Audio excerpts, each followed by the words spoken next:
স্বাধীনতা সংগ্রামের ইতিহাসের এক গুরুত্বপূর্ণ দিন আজ 17 এপ্রিল, ঐতিহাসিক মুজিবনগর দিবস।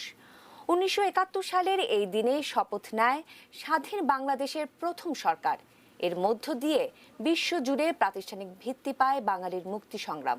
প্রমাণিত হয় মুক্তিযুদ্ধ কোনো বিশৃঙ্খলা নয়, এটি দখলদারদের বিরুদ্ধে বাংলাদেশের মানুষের মুক্তির যুদ্ধ। আরো জানাচ্ছেন আরাফাত সিদ্দিকী। 1757 সালে পলাশীর আম্রকাননে স্বাধীন বাংলার যে সূর্য ডুবেছিল, 214 বছর পর সে সূর্য ওঠে তৎকালীন মেহেরপুরের বৈদ্যনাথতলা গ্রামের আম্রকাননে। 1971 সালের 17 এপ্রিল স্বাধীন বাংলার যে সরকার এই আমবাগানে শপথ নিয়েছিল, তার ম্যান্ডেট দিয়েছিল পুরো বাঙালি জাতি 1970-এর নির্বাচনের মধ্য দিয়ে। সেই নির্বাচনে 169টি আসনের মধ্যে 167 আসনে বিপুল ভোটে জয়ী হয়েছিল বঙ্গবন্ধু শেখ মুজিবুর রহমানের দল আওয়ামী লীগ। আমাদের সংগ্রাম স্বাধীনতার সংগ্রাম। স্বাধীনতা সংগ্রামের অভিসংবাদিত নেতা বঙ্গবন্ধুকে রাষ্ট্রপতি করে মুজিবনগর সরকার গঠন করা হয় 10 এপ্রিল।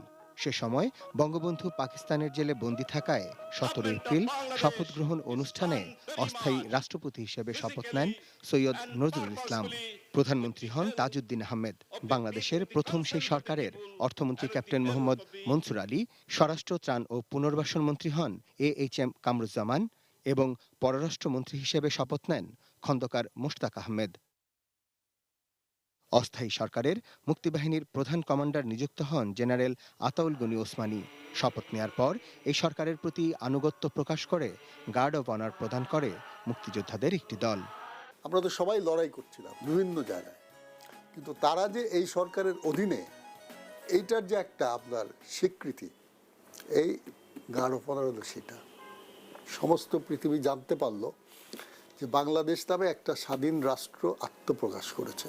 এই সরকার গঠনের মধ্য দিয়ে মুক্তিযুদ্ধ পরিচালনার জন্য জনগণের নির্বাচিত সংসদ সদস্যদের নেতৃত্বে একটি সাংবিধানিক সরকার বিশ্বে আত্মপ্রকাশ করে। রাষ্ট্র হিসেবে প্রাতিষ্ঠানিক ভিত্তি পায় বাংলাদেশ, যার ফলে মুক্তিযুদ্ধে বাংলাদেশকে সমর্থন দিতে আর কোনো বাধা থাকে না বন্ধু রাষ্ট্রগুলোর।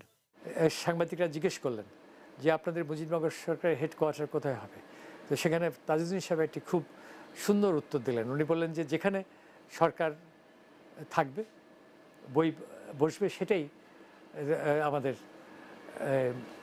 মুজিবনগর সরকার।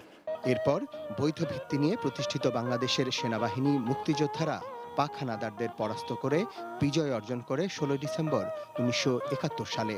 এই মুজিবনগর সরকারের নেতৃত্বে বাংলাদেশের আকাশে ওড়ে লাল সবুজের পতাকা। Arafat Siddiqui, ATN news, Dhaka.